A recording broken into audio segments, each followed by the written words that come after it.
Boy na mano ng ating 53. Tapos napana natin siya sa 20.6 meters.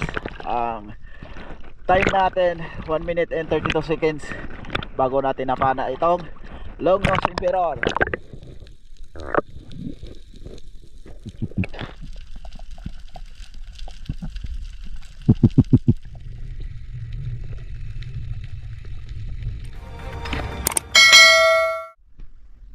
Good morning mga kaspero. Ikatlong araw ng ating paninisid dito sa Boracay mga kaspero. So ayan, nag-gear up na tayo. Isikaso natin yung gamit natin, camera, cellphone, yung pana natin.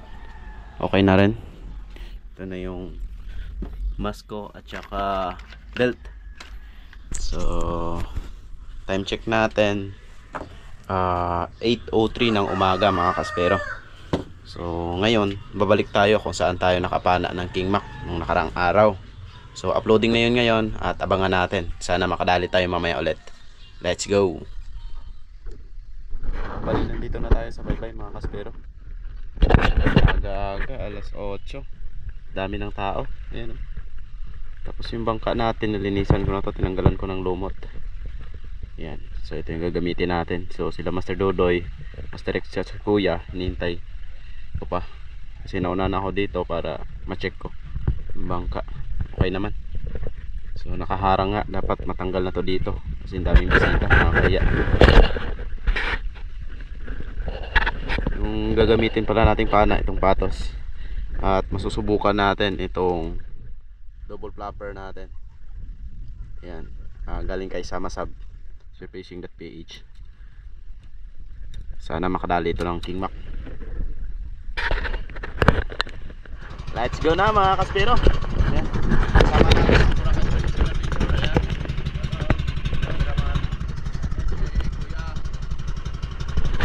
Nabibis. Nakapanti pa yan.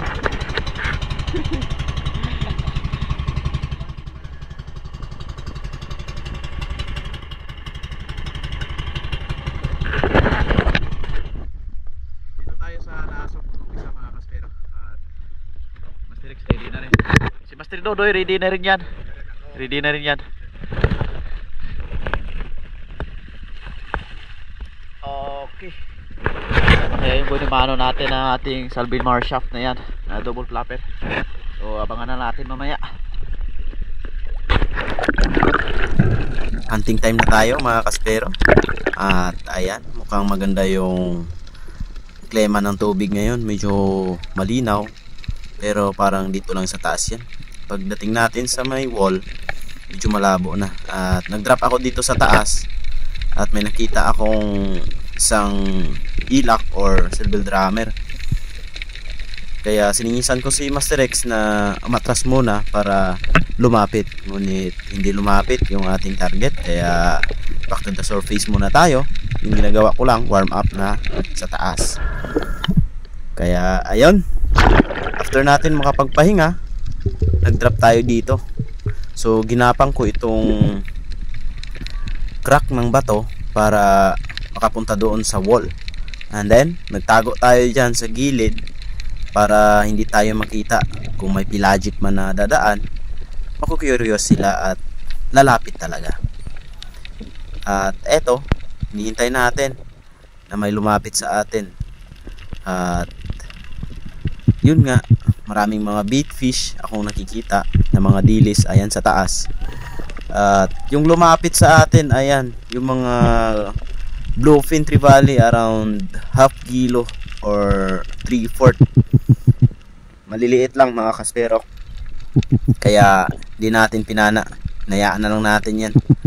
Ayun no, sa unahan na lang natin. Pero kung pang ulam lang, goods na yan. And then may lumapit na ilak ulit, 3.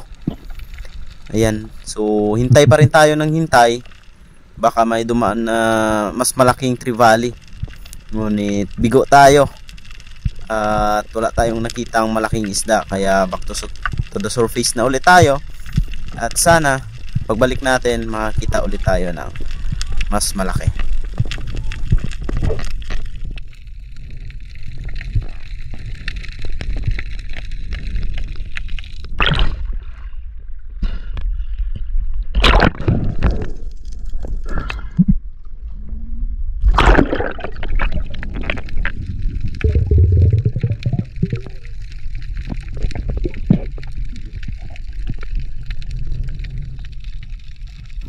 At binalikan ulit natin kung saan tayo nag-drop nung una.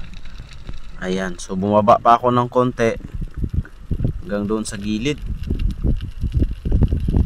para mas makita ko kung may aakyat na malaking isda. Ayan, ang ganda na ng pwesto natin. Sana may lumapit sa atin. At yun nga, sa dikalayuan nakita ko ng mga big fish ulit. At eto, umungad sa harap ko yung mga yellow spotted na trevally. At maliliit pa. Ayan, sobrang dami nila. Meron din ng mga big eye, kaso lang maliliit nga lang, kaya hindi natin papanain yan.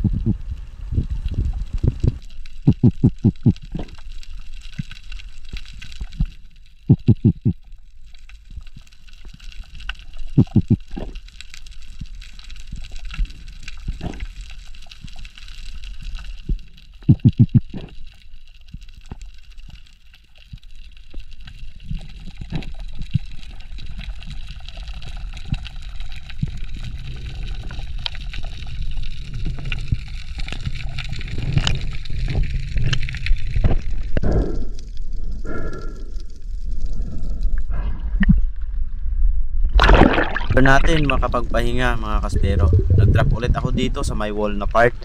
At ayan, dahan-dahan akong pababa hanggang sa makarating ako doon sa may gilid. At doon tayo nagtago mga kaspero. Kung mapapansin nyo, wall talaga yan pababa. Kaya may tendency na may aakyat na pelagic kung ganito yung pwesto natin. Ayan, naka-drop na tayo dito. Nakatago tayo sa dalawang bato mga kaspero para hindi tayo makita. At ayun, paglingon ko sa taas, napakaraming ilak. Good size na yan mga kaspero. Around 1.5 kilo yung isang piraso. Kaya binidyuhan ko muna, hindi muna ako pumana kasi baka may trivaling dadaan, kasi yung hunting talaga natin is pelagic. So medyo tumagal na tayo sa ilalim at wala pa ring lumapit, kaya kuha tayo kung ano yung mapapana natin. Ayan, tinarget ko yung dalawa. Ayun, sapol. Ito na yung first blood ng ating double flapper. Ngunit nakawala yung isa, sayang mga kaspero. Dalawa sanang ilak yun, at isa lang yung naiangat natin. Ayan, good size na.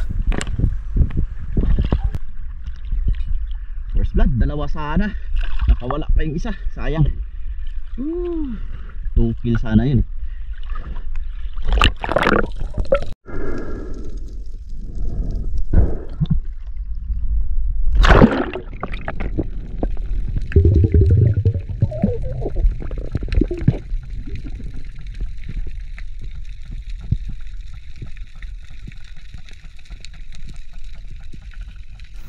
Next drop, dito ulit tayo. Kung saan tayo nakapana dati ng coral trout mga kaspero, at saka yung mga snapper. Marami ding mga ilak dyan. At nakakita nga tayo dito ng ilak. Ayan, malaki na sana. Kaso lang nag-aalangan akong pumana, kasi itong spot talaga na to mga kaspero is malalaki talaga. Minsan meron ditong mga mangrove snapper around 5 kilos, kaya hinintay natin baka may lumapit. At yun nga, hintay lang tayo ng hintay pero wala namang lumapit. Sayang lang. Kaya back to the surface tayo at lilipat tayo sa kabilang spot. Ayan.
Dito tayo pwesto mga kaspero, kung saan nakikita natin lagi yung trevally at saka mangrove snapper.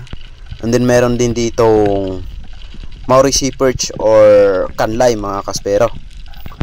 Dito sa side na to, nag-drop ako. At pagka-drop ko, tingin-tingin ako sa paligid. Baka umangat yung mga snapper dyan o mangrove snapper. At paglingon ko nga sa gilid, nakita ko yung Maori sea perch. Malaki na ito mga kaspero, around 7 to 8 kilos na sana. At ayan, hindi ko muna siya tinitingnan, nakatutok lang yung pana natin at nilalabo ko yung tubig. Nagkakrak rin ako ng mga bato para lalapit siya. At eto na nga, chance na sana nating panain. Ayun, ngunit bumalik at ayan, dumaan kasi itong mga matambaka, kaya natabunan siya at bumalik siya doon sa ilalim at hindi natin napana. Sayang naman, balang araw babalikan ko ito. Hindi naman yan mawawala, dyan at dyan lang yan titira mga kaspero.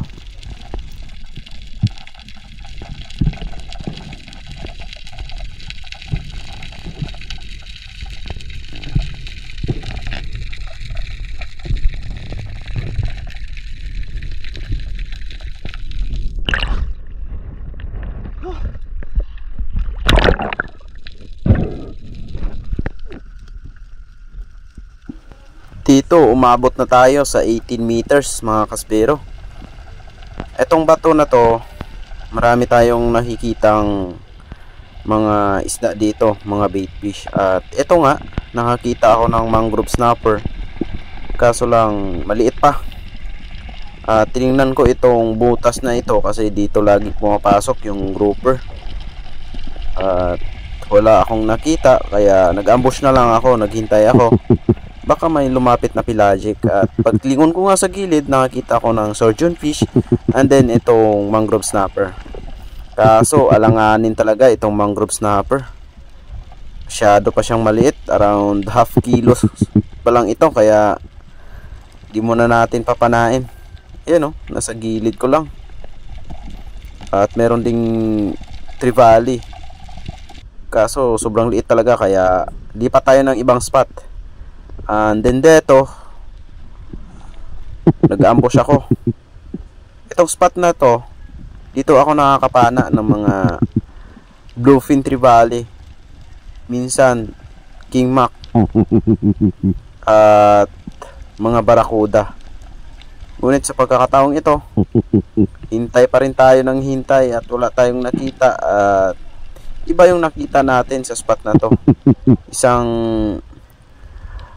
pawikan o sea turtle mga kaspero. Ayun o, ito talaga yung tirahan ng mga pawikan na ito. Dito lagi ako nakakita ng mga pawikan na nakadapa lang, kaya wala tayong napana ngayong araw na to dito sa spot na to.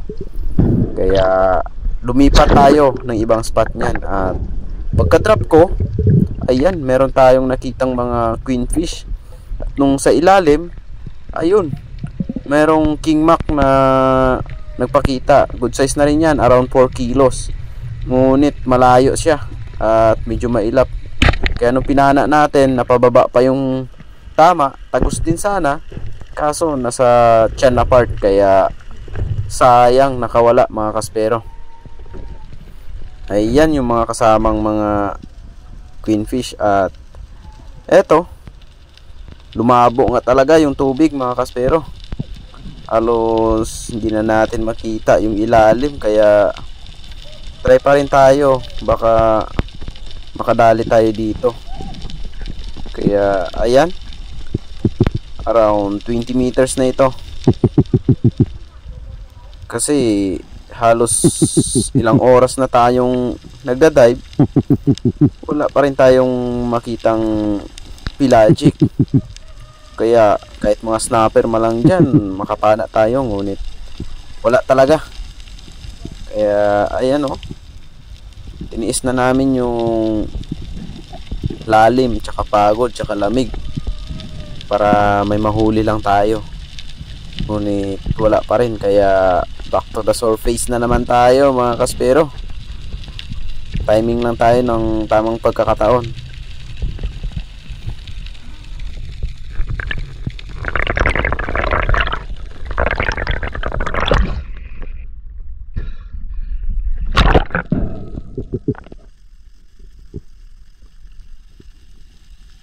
At ito na nga ang ating pinakahihintay. Hindi talaga ako nawala ng pag-asa mga kaspero. 5:53 na, mag-alas 6 na ng gabi mga kaspero, ngunit nag-dive pa rin tayo kasi nagbabakasakaling makahuli at hindi tayo nabigo. Ayun mga kaspero, nakakita ako ng grupo ng longnose emperor at nakadali tayo ng isa. Pinili ko yung mas malaki para maging sulit yung dive natin ngayong araw at hindi tayo nabigo. Nakahuli pa rin tayo ng longnose emperor na 6.4 kilos mga kaspero. Malaking bagay na ito at sa hinaba-haba ng ating dive, nakadali pa rin tayo ng malaki.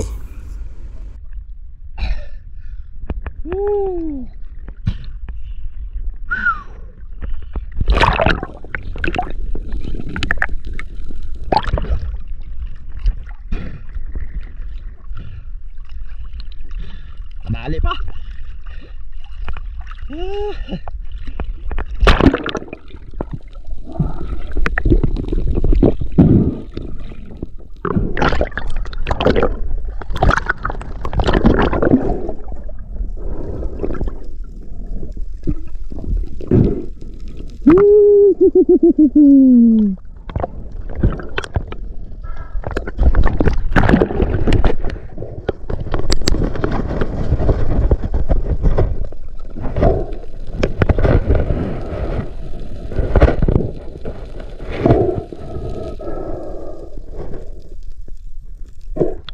Okay.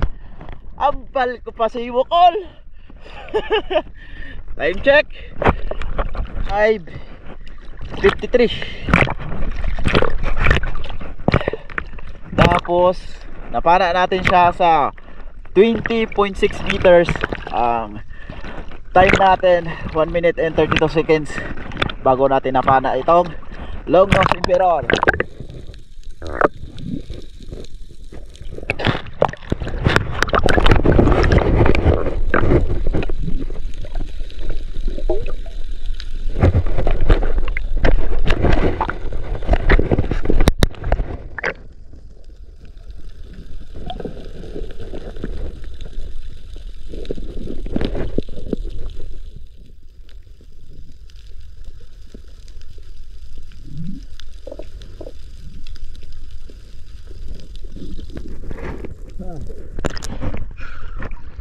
At tagal natin bago nakapana. Buti napahabol pa. Ang dami nila.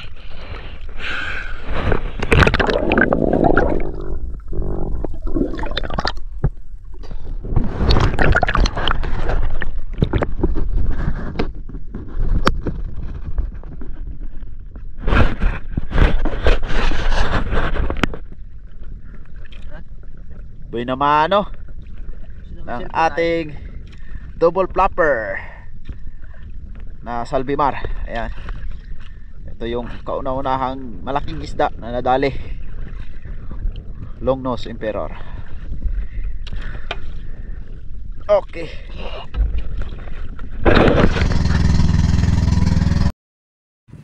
Shoutout muna tayo mga kaspero. Shoutout kay Pideric Tirerado 4320 from Gapan, Nueva Ecija. Kay Jones Peregrina, shoutout kay JMC Trupang Channel Adventure. Shoutout kay Rafi Bantilyan from Banton, Romblon.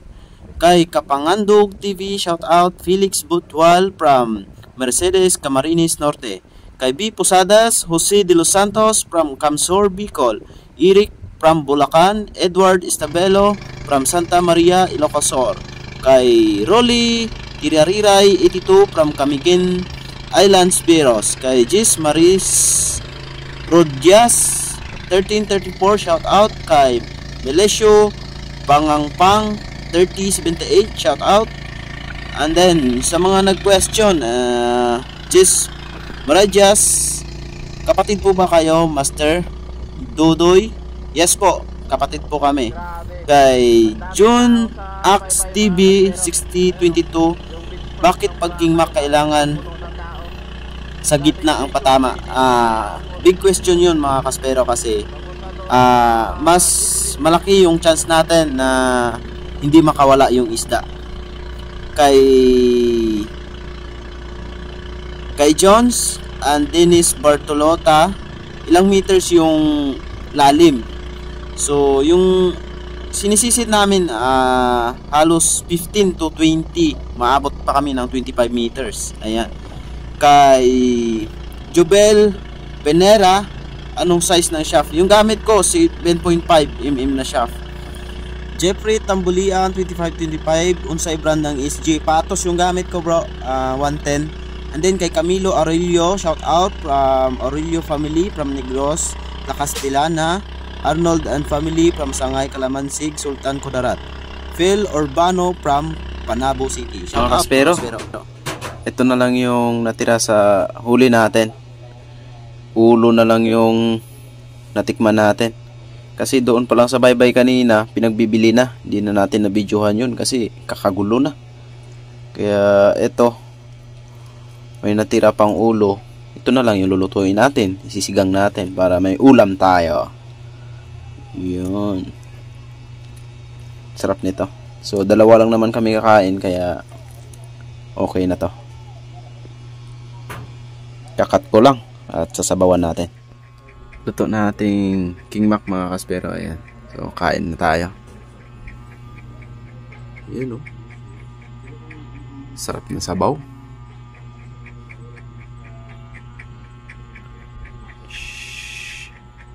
Kain tayo mga kaspero.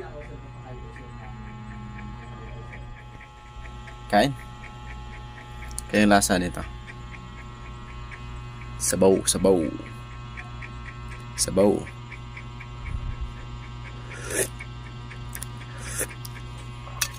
Parang tanigi yung lasa mga kaspero.